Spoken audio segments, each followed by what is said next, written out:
ओम शांति। आज बाबा के 1 दिसंबर 2020 के साकार मधुर महावाक्य हैं। आज नए मास का प्रारंभ हो रहा है। इस वर्ष का ये आखिरी मास है, प्रथम दिन है। हम नवंबर मास के चार्ट को चेक करके ज़रूर एक बार एक नज़र अपने ऊपर रखें कि पिछले बीते मास में मेरा कौन सा चार्ट ढीला रहा। अमृत वेले का, मुरली का, नुमाशाम योग का, 5 स्वरूपों की ड्रिल का अभ्यास, सोने से पहले पावरफुल योग करना, मनसा सेवा करना। जिस सब्जेक्ट में हम वीक रहे, अटेंशन नहीं रहा, पुनः दृढ़ संकल्प करेंगे इस मास मुझे दृढ़ता से अपनी इस कमी को ठीक करना है, फुल अटेंशन देना है। जितना स्वयं पर अटेंशन देंगे उतना प्रोग्रेस फील करते जाएंगे। हर पल उन्नति का अनुभव करना ये गॉडली स्टूडेंट का लक्ष्य है। जिनमें सीखने की भावना होती है वो हमेशा उन्नति को प्राप्त करते हैं। और बाबा ने हम सबको सिखाया है, जब तक जीना है तब तक सीखना है। तो अपनी कमियों को दूर करने के लिए हम स्वयं दृढ़ संकल्प लेंगे। और आज की मधुर मुरली में बाबा ने विशेष रूप से कहा, बाबा की याद छत्र छाया है। जब आप बाबा को याद करते हो, बाबा 1 सेकंड में हाजिर हो जाता है। और जब बाबा हाजिर हो जाता है तो हर मुश्किल आसान हो जाती है। इस याद की छत्र छाया में असंभव भी संभव हो जाता है। लेकिन याद करने वाले बच्चों को बाबा की मदद का अनुभव होगा। फिर बाबा ने बड़ी सुंदर बात कही कि बाबा ने आपको रूहानी ड्रिल सिखाई है। किसे कहते हैं ड्रिल? जैसे तन की तंदुरुस्ती के लिए हम प्राणायाम, एक्सरसाइज, योगा करते हैं, इसी तरह से मन की तंदुरुस्ती के लिए ये रूहानी ड्रिल, रूहानी एक्सरसाइज है। अभी अभी हम यहाँ बैठे हैं इस साकार लोक में। अभी अभी 1 सेकंड के लिए हम सूक्ष्म वतन में, प्रकाशमय काया में, अभी अभी 1 सेकंड में मूल वतन चले जाना, परम धाम में बाबा को देखना। अभी अभी साकारी, फिर आकारी, फिर निराकारी स्थिति, ये अभ्यास करना, ये रूहानी ड्रिल है। इससे बाबा ने कहा आप आत्माएं शक्तिशाली बन जाएंगी। इस एक अभ्यास से आपका देह से, दुनिया से ममत्व मिटता जाएगा। फिर बाबा ने पूछा कि किस एक बात में आपको बहुत स्ट्रिक्ट रहना है, अपने साथ बहुत ज़्यादा स्ट्रिक्ट बनकर रहना है, अपने ऊपर अंकुश लगाना है। किस बात का? कि बाबा जो पढ़ाई पढ़ाते हैं, कैसे भी करके पढ़ाई जरूर पढ़नी है। कितनी भी बातें बाधा बनकर आएं, लेकिन आपको पढ़ने में बहुत मजबूत रहना है। अपने साथ परिश्रम करना है कि कुछ भी हो जाए ये पढ़ाई कभी मिस ना हो। एक दिन भी बाबा के महावाक्य मिस ना हो। मुरलिका में सुख लेना है। बाबा की बात सुनकर मन को अच्छा लगे, अंदर तक वो बातें जाएं। बाबा ने कहा परिवर्तन से पहले, महाविनाश से पहले हर बच्चे को ये पुरुषार्थ ज़रूर करना है। अब हम एकाग्र होकर सुनेंगे। बाबा ने कहा मीठे बच्चे, तुम अभी रूहानी बाप द्वारा रूहानी ड्रिल सीख रहे हो। रूहानी बाप शिव बाबा हमें रूहानी ड्रिल सिखा रहे हैं। इसी ड्रिल से तो मुक्ति धाम, शांति धाम में चले जाएंगे। ये ड्रिल का अभ्यास करते करते हम कहाँ जाएंगे? अपने असली घर, शांति धाम, आत्माओं की देश में। कुछ ने बाबा बच्चों को पुरुषार्थ कराते हैं, लेकिन बच्चों को किस बात में बहुत स्ट्रिक्ट रहना है? बाबा पुरुषार्थ कराते हैं, लेकिन बच्चों को किस बात में बहुत स्ट्रिक्ट रहना है? पुरानी दुनिया को आग लगने से पहले तैयार हो, अपने को आत्मा समझ बाबा की याद में रहे, बाबा से पूरा पूरा वर्षा लेने में बहुत स्ट्रिक्ट रहना है। बाबा से पूरा वर्षा लेने में हम बच्चों को बहुत स्ट्रिक्ट रहना है, नापास नहीं होना। जैसे वो स्टूडेंट नापास होते हैं तो पछताते हैं, समझते हैं हमारा वर्ष मुफ्त में चला गया। कोई तो कहते नहीं पढ़ा तो क्या हुआ, जो समझदार होते हैं वो तो फील करते हैं ना कि हमारा वर्ष बेकार हो गया, हमने ध्यान नहीं दिया। और कोई कोई कहते हैं फेल हो गए तो क्या हो गया, लेकिन तुम्हें बहुत स्ट्रिक्ट रहना है। इसमें बाबा कहते हैं आपको बहुत अपने आप से एक प्रतिज्ञाबद्ध होकर के रहना है। टीचर ऐसा ना कहे कि टू लेट, कि बाप को देरी हो गई। ओम शांति। रूहानी बाप रूहानी बच्चों को रूहानी पाठशाला में डायरेक्शन देते हैं। वह ऐसे कहें कि बच्चों को ड्रिल सिखाते हैं। जैसे टीचर डायरेक्शन देते हैं वह ड्रिल सिखाते हैं ना, ये रूहानी बाप भी बच्चों को डायरेक्ट कहते हैं। क्या कहते हैं? रूहानी बाप मुख्य रूप से कहते हैं मन मना भव। जैसे वो कहते हैं अटेंशन प्लीज, बाबा कहते हैं मन मना भव। ये जैसे हर एक अपने ऊपर मेहर करते हैं। जब हम बाबा को याद करते हैं, जैसे कि हम अपने ऊपर मेहर करते हैं, कृपा करते हैं। बाबा कहते हैं बच्चे माम एकम याद करो, अशरीरी बन जाओ। माम एकम याद करो, अशरीरी बन जाओ। ये रूहानी दिल रूहों को रूहानी बाप सिखाते हैं। वो है सुप्रीम टीचर, तुम हो नायब टीचर। तुम भी सबको कहते हो अपने को आत्मा समझो, बाप को याद करो। देही अभिमानी भव। देही अभिमानी अर्थात आत्म अभिमानी भव।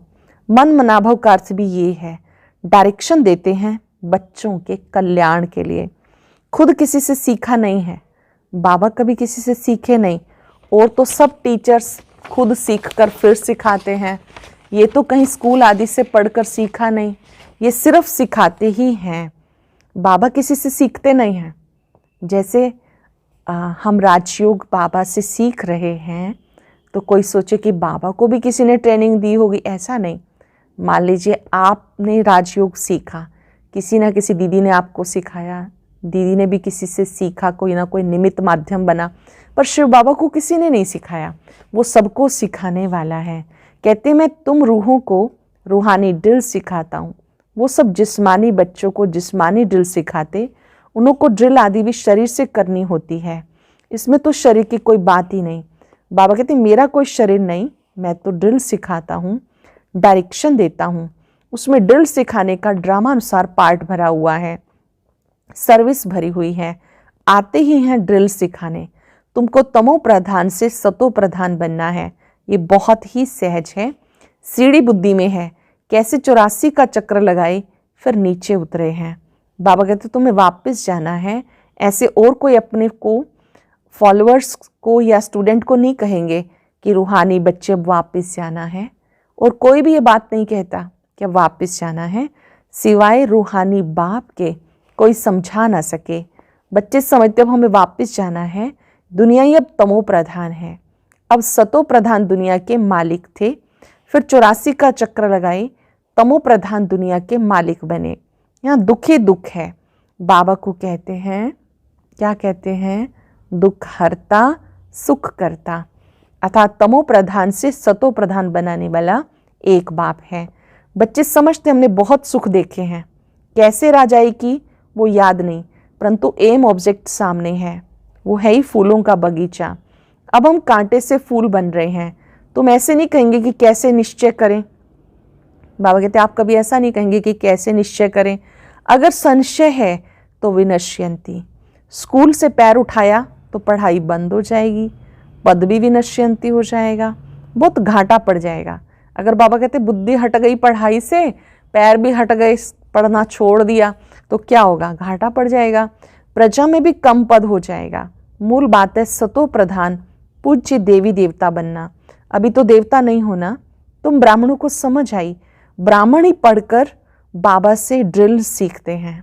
ब्राह्मणी बाबा के बच्चे बनकर बाबा से रूहानी ड्रिल सीखते हैं। ब्रह्मा के बच्चे, हम ब्रह्मा कुमार कुमारियां हैं या ब्राह्मण ब्राह्मणियां हैं। ब्राह्मण वो जिसका खान पान शुद्ध है, ब्राह्मण वो जिसने रोज पढ़ने का वायदा किया है, पवित्रता का संकल्प किया है, अंदर में खुशी होती है। ये पढ़ाई अच्छी लगती है ना? पूछ रहे हैं बाबा, अच्छी लगती है? आप खुशी से पढ़ते हैं कि मजबूरी से पढ़ते हैं? अगर आप खुशी से पढ़ते हैं तो पढ़ाई अंदर तक जाती है, जीवन बदलने में मददगार बनती है। पूछ रहे हैं बाबा पढ़ाई अच्छी लगती है ना? भगवानुवाच है। ये पढ़ाई कौन पढ़ाते हैं? निराकार परमात्मा पढ़ाते हैं। कोई भी नहीं जानते हैं कि वो निराकार कैसे हमें पढ़ाते हैं। तुम 84 जन्म लेते अब पतित बन गए हो, रूहानी बाप को याद करो। बाबा आकर कहते हैं तुम राज ऋषि हो, कहीं भी घूम सकते हो, तुम्हें कोई बंधन नहीं। तुम बच्चों को निश्चय है बेहद का बाप सर्विस में आए हैं, पक्का निश्चय है कि बाबा हमारी सेवा में आए हैं। बाबा बच्चों से पढ़ाई का उजूरा कैसे लेंगे?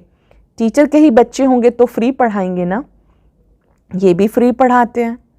किसी बच्चे का अपने पिता के स्कूल में एडमिशन हो जाए तो पिता उससे फीस थोड़ी लेगा। तो बाबा कहते हैं यहाँ पर भी क्या अजूरा लेंगे, फ्री पढ़ाते हैं। ऐसे मत समझो हम कुछ देते हैं, ये फ़ी नहीं है। तुम कुछ देते नहीं हो, ये तो रिटर्न में बहुत लेते हो। बाबा ने कहा आप बाबा की सेवा के लिए अगर निकालते हो तो अपना भाग्य बनाने के लिए, मत सोचो कि हम पढ़ने की फ़ी दे रहे हैं। नहीं, बाबा का यज्ञ हम सबका है तो हम अपनी खुशी से यज्ञ में सफल करते हैं। बाकी बाबा कोई पढ़ाई की फ़ी हमसे नहीं लेते हैं। तुम देते कुछ नहीं हो, ये तो रिटर्न में बहुत लेते हो। मनुष्य दान पुण्य करते हैं, समझते रिटर्न हमें मिलेगा दूसरे जन्म में। वो अल्पकाल क्षण भंगुर सुख मिलता, भले मिलता है दूसरे जन्म में, परंतु वो नीचे उतरने वाले जन्म में मिलता, सीढ़ी उतरते ही आते। अब जो तुम करते हो वो चढ़ती कला में ले जाने के लिए, यहाँ पर आप जो कर रहे हो चढ़ती कला होती है, कर्म का फल कहते हैं ना। आत्मा को कर्म का फल मिलता, इन लक्ष्मी नारायण को भी कर्मों का ही फल मिला है। बेहद के बाप से बेहद का फल मिलता है, वो मिलता है इनडायरेक्ट।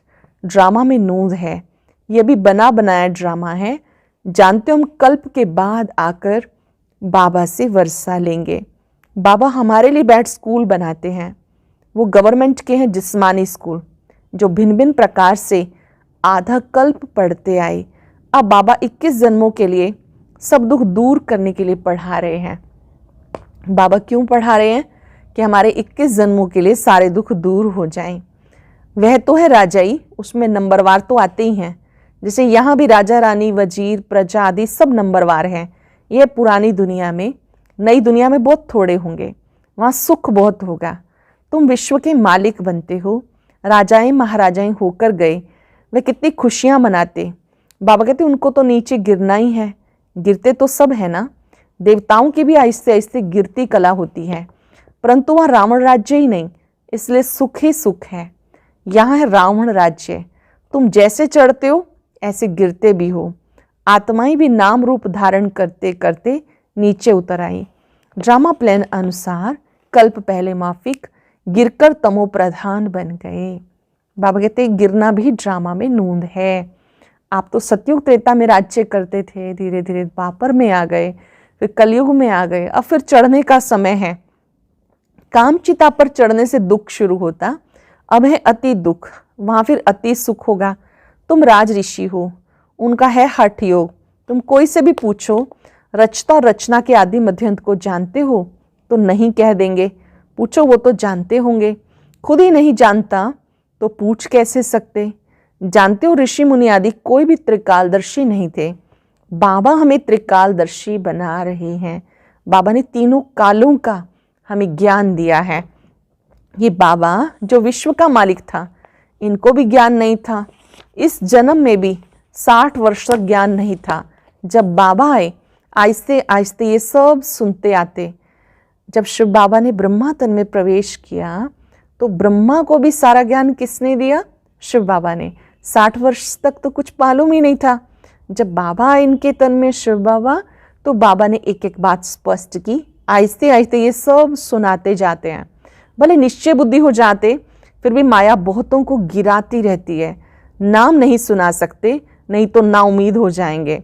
समाचार तो आते हैं, संग बुरा लग गया, नई शादी किए हुए का संग हुआ, चलाएमान हो गया, कहते हम शादी करने बिगर नहीं रह सकते। अच्छा, महारथी रोज आने वाला यहाँ से भी कई बार होकर गया, उसकी माया रूपी ग्रह ने आके पकड़ लिया। ऐसे बहुत केस होते हैं।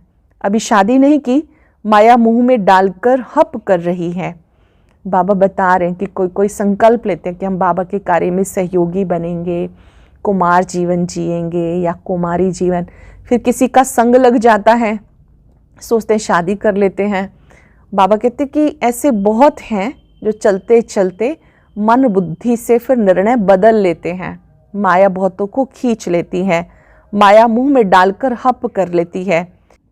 सगाई हुई या मरा, बाबा तो बच्चों को सदैव लिखते जीते रहो, कहाँ माया का वार जोर से न लग जाए। शास्त्रों में भी बातें कुछ ना कुछ हैं, अब की बातें बाद में गाई जाएंगी, तो तुम पुरुषार्थ कराते हो।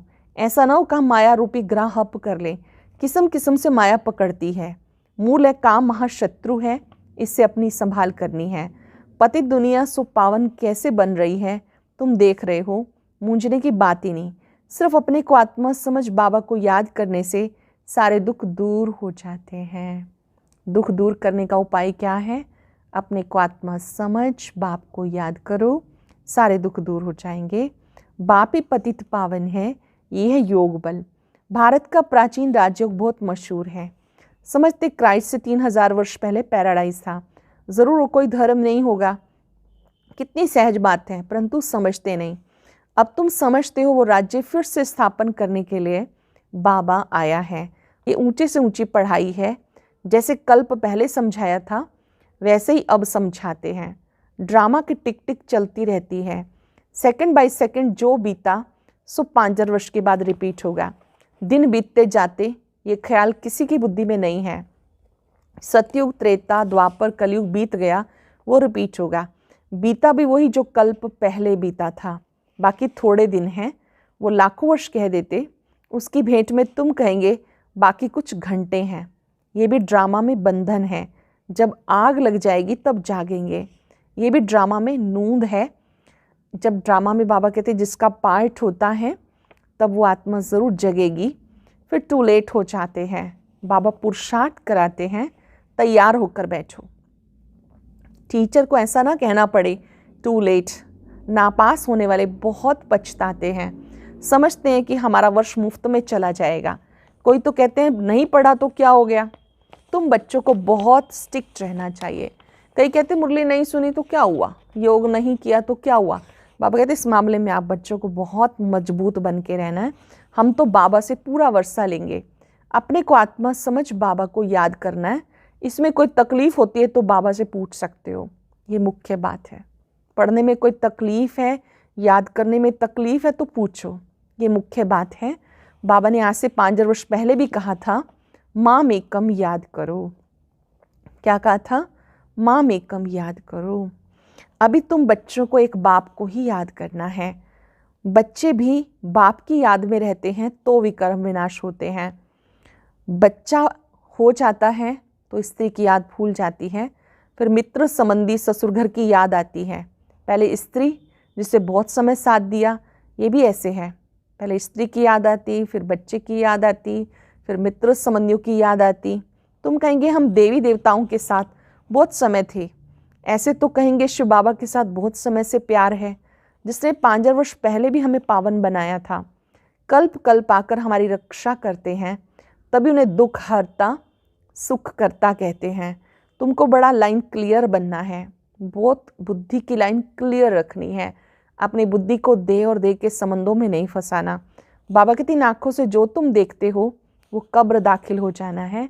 अब तुम संगम पर हो, अमरलोक आने वाला है। हम पुरुषोत्तम बनने के लिए पुरुषार्थ कर रहे हैं। फिर से पुरुषोत्तम बनने के लिए पुरुषार्थ कर रहे हैं। यह कल्याणकारी पुरुषोत्तम संगम युग।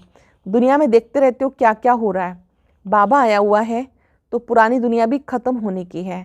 आगे चल बहुतों को ख्याल में आएगा ज़रूर कोई आया हुआ है जो दुनिया को चेंज कर रहा है। ये वही महाभारत लड़ाई है। तुम कितने समझदार बने हो, ये बड़ी मंथन करने की बातें हैं। अपने श्वास व्यर्थ नहीं गंवाने, ज्ञान का मंथन करना है। अपने श्वास व्यर्थ नहीं गंवाने। जानते हो श्वास सफल होते हैं ज्ञान से। श्वास सफल कैसे होते हैं? ज्ञान से। अच्छा, मीठे मीठे सिकिलदे बच्चों प्रति माता पिता बाप दादा का याद प्यार, गुड मॉर्निंग। रूहानी बाप की रूहानी बच्चों को नमस्ते। रूहानी बच्चों की रूहानी बाप दादा को नमस्ते। नमस्ते, गुड मॉर्निंग, शुक्रिया बाबा, शुक्रिया। धारणा के लिए सार। आज की मुरली से मुख्य बातें कौन सी हैं? साइलेंस में बैठकर रिवाइज कर लेंगे। कुछ सेकंड के लिए बिल्कुल साइलेंस में बैठें, मन में याद करें आज बाबा ने क्या क्या समझाया, किस बात में मुझे बहुत स्टिक रहना है, कौन सी ड्रिल मुझे सिखाई है, किस तरह से बाबा ने मुझे सावधान किया है, कौन से संग से बचने के लिए कहा है। कुछ सेकंड के लिए चिंतन करें और मेन पॉइंट्स नोट करेंगे। माया से बचने के लिए संग दोष से अपनी बहुत बहुत संभाल करनी है, अपनी लाइन क्लियर रखनी है, श्वास व्यर्थ नहीं गंवाने, ज्ञान से सफल करने हैं। जितना समय मिले योग बल जमा करने के लिए रूहानी ड्रिल का अभ्यास करना है। जितना समय मिले योग बल जमा करने के लिए रूहानी ड्रिल का अभ्यास करना है। अभी कोई नए बंधन नहीं बनाने हैं। अति सुंदर वरदान। बाप की छत्र छाया के नीचे नाजुक परिस्थितियों में भी कमल पुष्प समान न्यारे प्यारे भव। बाप की छत्र छाया के नीचे नाजुक परिस्थितियों में भी कमल पुष्प समान न्यारे प्यारे भव। संगम युग पर जब बाप सेवाधारी बनकर आते हैं, बाबा कैसे आते हैं? बच्चों का सेवाधारी बनकर छत्र छाया के रूप में बच्चों की सदा सेवा करते हैं। याद करते ही सेकंड में साथ का अनुभव होता है। ये याद की छत्र छाया कैसी भी नाजुक परिस्थितियों में कमल पुष्प समान न्यारा प्यारा बना देती है। मेहनत नहीं लगती। बाप को सामने लाने से, स्वस्थिति में स्थित हो जाने से कैसी भी परिस्थिति परिवर्तन हो जाती है। परिस्थिति कितनी ही बड़ी क्यों ना हो, बाबा को सामने लाओ और स्वस्थिति में स्थित हो जाओ, अपने स्वमान में स्थित हो जाओ, तो कैसी भी परिस्थिति परिवर्तन हो जाती है। सरल शब्दों में, संगम युग पर स्वयं भगवान हमारा साथी है, सेवाधारी बनकर आया है। जब हम उसे याद करते हैं तो अपनी शक्तियों सहित हाजिर हो जाता है। उसकी शक्तियाँ हमारे ऊपर छत्र छाया है। कैसी भी नाजुक परिस्थिति में बाबा हमारी रक्षा करते हैं। बाबा कहते हैं आप सिर्फ याद की छत्र छाया के नीचे रहो, बाबा को सामने रखो, स्वस्थिति को सामने रखो, तो परिस्थितियाँ स्वस्थिति में बदल जाएंगी। बहुत सुंदर स्लोगन है। बातों का पर्दा बीच में आने ना दो, तो बाप के साथ का अनुभव होता रहेगा।